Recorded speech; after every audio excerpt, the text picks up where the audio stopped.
নামাজের যদি তরিকা দেখা যায়, সুবহানাল্লাহ, মুরব্বী 70-80 বছর বয়স হয়ে গেছে, আরেক মুরব্বী দেখলাম আমাদের বাবা সমতুল্য বয়স, 50-60-এর ঊর্ধ্বে বয়স, সালাত পড়তেছেন,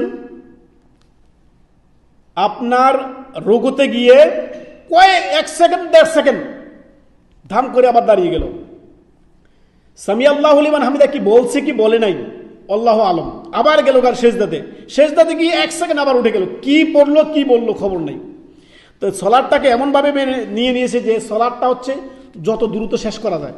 এই জন্য আমাদের ওস্তাদ মাঝে মাঝে বলে যে, তিনি মাঝে মাঝে উদাহরণটা দেন যে সলাত আদায় করবেন তাকাররুবের জন্য। কিসের জন্য?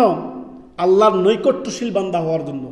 তাকাররুবের জন্য আপনি কি করবেন? সালাত আদায় করবেন, তাখাল্লুসের জন্য নয়। যে আমি আমার মাথার উপর ফরজটা হয়ে আছে, সালাত আমার ফরজ হয়ে আছে, তাড়াতাড়ি করে কোনো রকমে আদায় করে দিতে হলো, আদায় করে দিতে পারলে আমি বেঁচে গেলাম। ওই তাখাল্লুসের জন্য আপনি সালাত আদায় করবেন না। সালাতের মধ্যে একাগ্রতার সাথে সুন্দর করে মনোযোগ লাগিয়ে একবারে খুজু খুশুর সাথে আপনি সালাত আদায় করবেন। আল্লাহ তাআলা সূরা মুমিনুনের আয়াত নম্বর প্রথম দিকে যদি আপনি দেখেন, আল্লাহ তাআলা বলেন, ক্বাদ আফলাহাল মুমিনুন আল্লাযীনা হুম ফি সলাতিহিম খাশিউন। মুমিনরা সফল ওই সকল মুমিনরা যারা নিজেদের নামাজে একাগ্রতা বিনয়ের সাথে সালাত আদায় করেছে।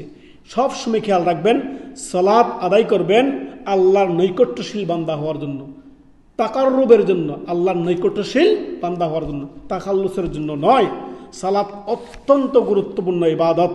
মনোযোগ লাগিয়ে সালাতে ডুবে থাকবেন, যেমন আপনি আল্লাহর সাথে কথোপকথন করছেন, অত্যন্ত মনোযোগ দিয়ে সালাত আদায় করবেন। দুনিয়ার সকল টেনশনকে একদিকে ঠেলে ফেলে বিতাড়িত শয়তান থেকে আল্লাহর কাছে আশ্রয় চেয়ে সালাতে দাঁড়াবেন, মনোযোগ দিয়ে সালাত আদায় করবেন, দেখবেন মজায় মজা। সুবহানাল্লাহ। আমরা ওইভাবে করি না তো। সালাতে দাঁড়াই, কাউকে যদি বলা হয় যে আপনি বলেন তো ইমাম সাহেবের প্রথম রাকাতে কি পড়ছে, তৃতীয় রাকাতে, তাকে যদি সালাত শেষে জিজ্ঞেস করা হয় প্রথম রাকাতে কোন সূরা পড়ছে, সূরা ফাতিহার পরে কোন সূরা মিলাইছে, দ্বিতীয় রাকাতে, অনেকে বলতে পারবে না। কেন বলতে পারবে না? এই না বলতে পারার কারণ হচ্ছে অমনোযোগী সালাতের মধ্যে অমনোযোগী। এই জন্যই সর্বদাই ওস্তাদের এই নসিহতটা খুব কাজে লাগে, যে তিনি বললেন যে সালাত আদায় করবেন তাকাররুবের জন্য, তাখাল্লুসের জন্য নয়, নৈকট্যশীল বান্দা হওয়ার জন্য। এই তো ফরজটা আদায় করার মতো কোনো হইল বাস জানে বাঁচি না, এমনটি নয়। কিছু নামাজি দেখা যায় এমন। আল্লাহ আমাদেরকে হেফাজত করুন।